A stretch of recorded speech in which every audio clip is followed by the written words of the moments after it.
Մի կարմրադեմ մարդ նավասենյակից տախտակամած դուրս եկավ դուռը շրխկացնելով խորհրդածություններս ընդհատեց հենց այն պահին, երբ մտքումս նշում էի իմ հաջորդ հոդվածի նյութը, որը որոշել էի վերնագրել է ազատության անհրաժեշտությունը։ Աղերս հօգուտ արվեստագետի։ Նորեկը մի հայացք նետեց դեպի ղեկորդի խցիկը, զնեց շրջապատող մշուշը, տախտակամածի վրա մի քիչ ման եկավ կաղալով, նա, ակնհայտորեն, արհեստական ոտքեր ուներ, ի վերջո կանգնեց կողքիս, ոտքերը լայն բացած։ Նրա դեմքը խորին գոհունակություն էր արտահայտում։ Ինձ թվաց, ես չէի սխալվում, թե նա ամբողջ կյանքը ծովի վրա էր անցկացրել։ Այ, այսպիսի գարշելի եղանակն է, որ ժամանակից առաջ սպիտակեցնում է մարդկանց մազերը, ասաց նա, գլխի շարժումով ցույց տալով ղեկորդի խցիկը։ Չէի կարծում, որ եղանակը առանձնապես որևէ ջիկ է պահանջում, պատասխանեցի։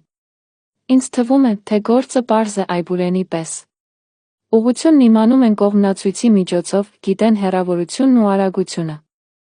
Միայն մնում է մաթեմատիկական ճշգրիտ հաշվումներ անել։ Ջիկ պահանջել, փնչաց նա, պարզ է այբուբենի պես մաթեմատիկական հաշվումներ։ Նա մարմինը ետ թեքեց, կարծես հավասարակշռությունը պահելու համար, հայացքը սեռեց վրաս։ Իսկ ինչ կասեիք այս մակընթացության մասին, որը խուժում է ոսկե դարպասը, հարցրեց, ավելի շուտ, գոռաց նա, ինչպիսի արագություն կամ ինչ ուղղություն ունի նա։ Լսում եք այդ ձայնը։ Դա խարսխանիշի զանգակն է։ Եվ մենք գնում ենք ուղիղ խարսխանիշի վրա։ Այ տեսեք, արդեն փոխում ենք ուղղությունը։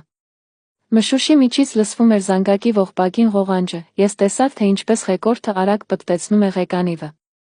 Զանգակը, որը առաջ ճիշտ մեր դիմացն էր, այժմ ղողանջում էր կողքից։ Մեր նավի շչակը խռպոտ սուլում էր, իսկ մշուշի միջից մերթ ընդ մերթ լսվում էին ուրիշ սուլոցներ։ Փոքր շոգենավերն են, նկատեց ուղեկիցս, գլխով ցույց տալով աջ կողմը, որտեղից լսվում էին սուլոցները։